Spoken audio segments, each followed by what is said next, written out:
Welcome to Ethic IAS Academy. Today we will discuss about an individual whose lifespan was merely 24 years, 6 months and 25 days. But in this very brief period, he contributed massively to our freedom struggle and society in general. His name was Birsa Munda, often known as Bhagwan Birsa Munda. Such was his influence that today in Ranchi, the airport is named after him. It is the Birsa Munda Airport. We celebrate the Janajatiya Gaurav Diwas on his birth anniversary, that is on 15th November, that is today.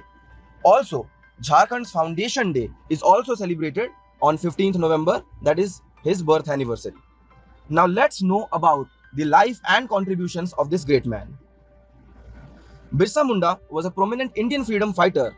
Very often, we just restrict him as a tribal freedom fighter, but what he had contributed in terms of freedom struggle, that is not just restricted to the tribal community, but to the entire nation. He was a prominent Indian freedom fighter, tribal leader and a folk hero, of course. He was an inspiration for not just the people of his area from where he belonged, he has been an inspiration to the entire nation and many other freedom fighters like Alluri Sitaram Raju. He belonged to the Munda tribe and he led many tribal movements against the British.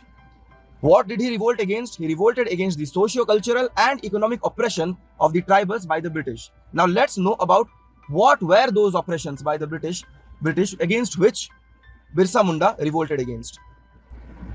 Causes of the movement. Oppressive land revenue systems of the British, which demanded a high agricultural surplus. All of us know that the British rule on India, the British administration, they wanted to maximize their tax revenue, and for that they had many land revenue systems. One of them was permanent settlement.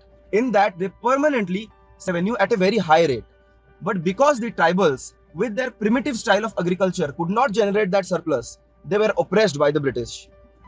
Then comes the settlement of outsiders who were called as Dikus in the tribal lands. These terms are extremely important for your civil services examination, so do note them down. Any outsider was called as a Diku, and when their settlement began in the tribal lands, it affected the traditional way of living of the tribals and also led to the unfair land grabbing, because the tribals used to live on a community basis. Private property, the concept of private enterprise was alien to them. And after the Dikus settled in their areas, their land were grabbed unfairly. And with the increased influence of outsiders, moneylenders and various laws and government legislations, it also took away the autonomy of the tribals that they used to have. The autonomy over their land, the autonomy over the forest goods. Their forest rights were encroached upon, which also affected their economy in a big way. Adding to the economy and society was the angle of religion. There was rampant conversions by the Christian missionaries of the innocent tribal population, which of course interfered in their indigenous culture and religion, which naturally many of them did not like, and among many of them was the great Birsa Munda. Now let's look at the movement that Birsa Munda led. In 1895, he renounced Christianity and asked his fellow tribesmen to do so too. He had been converted to Christianity back in school, but after he went out of school, he realized that the conversions are being very unfair on the tribals, and therefore he renounced Christianity and he proclaimed that the rule of Queen Victoria was over. By saying the rule of Queen Victoria was over, he indicated that British no longer ruled over the tribal land, and hence he gave orders to the tenant farmers no rents. And that is what the British rule was based upon, to get rent or taxes from the tenants. This indicated that Birsa Munda had finally claimed that the tribal land was free from British rule. This had massive interpretations. Because he had such claims, he was called Dharti Aba by his followers, because he freed the native land of the tribals. Dharti Aba means, Dharti Aba or somewhere referred to as Dharti Baba, that means father of the earth. And because Birsa Munda freed the tribals of the British oppression, he was called Dharti Aba. Adding to that, he also had sufficient knowledge regarding the tribal medicines, because of which he healed many people. That was the reason he was also given the status of Bhagwan. Bhagwan Birsa Munda, he is called in many places. He had immense leadership ability and therefore he became a mass leader too. He started his own religion known as Birsayat, which was followed by thousands of people. He had massive following of the religion he had devised. Around 7,000 men and women assembled around the Christmas of 1899 to start Ulgulan.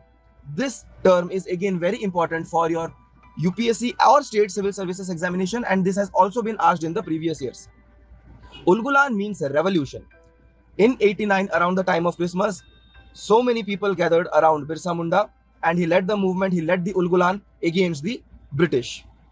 For 2 years, they constantly attacked places royal to the British, like the Anglican Mission, the Roman Catholic missionaries, or the law and order machinery, like the British police constables and police stations.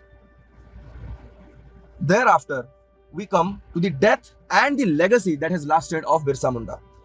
Because of all the movement that Birsa Munda led against the British, the colonial administration set a reward of rupees 500 for Birsa Munda.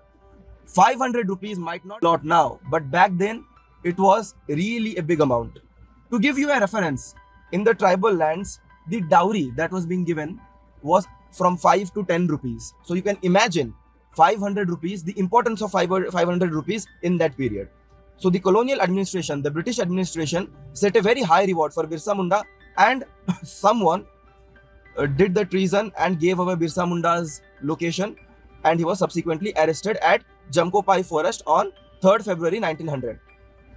Thereafter, he was given slow poison in jail, which led to his death on 9th June 1900 in Ranchi jail, that is currently in Khunti district, Jharkhand. Back then, it was in Bengal presidency. But you can only kill a man, you can never kill his ideas. And that is the reason, after 122 years of his death, we are still celebrating and we will continue to celebrate Birsa Munda. Let's look at what happened immediately after the few years of his death. In 1908, the colonial government introduced the Chota Nagpur Tenancy Act, which prohibited the transfer of tribal land to non-tribals. Now, Dikus could no longer buy land in the tribal areas, right? He became an inspiration for both tribal and non-tribal freedom fighters across India. In the southern part of India and in the western part of India, many other freedom fighters are known to have inspired by Birsa Munda. He has been commemorated in the names of various institutions and continues to be celebrated. I had already mentioned the Birsa Munda Airport, the Janajatiya Gaurav Diwas, the Jharkhand Foundation Day. But apart from that, many universities, schools and many other institutions have been named after Birsa Munda, and we are constantly putting in more efforts to further the legacy of this great man who has been a prominent hero of our freedom struggle.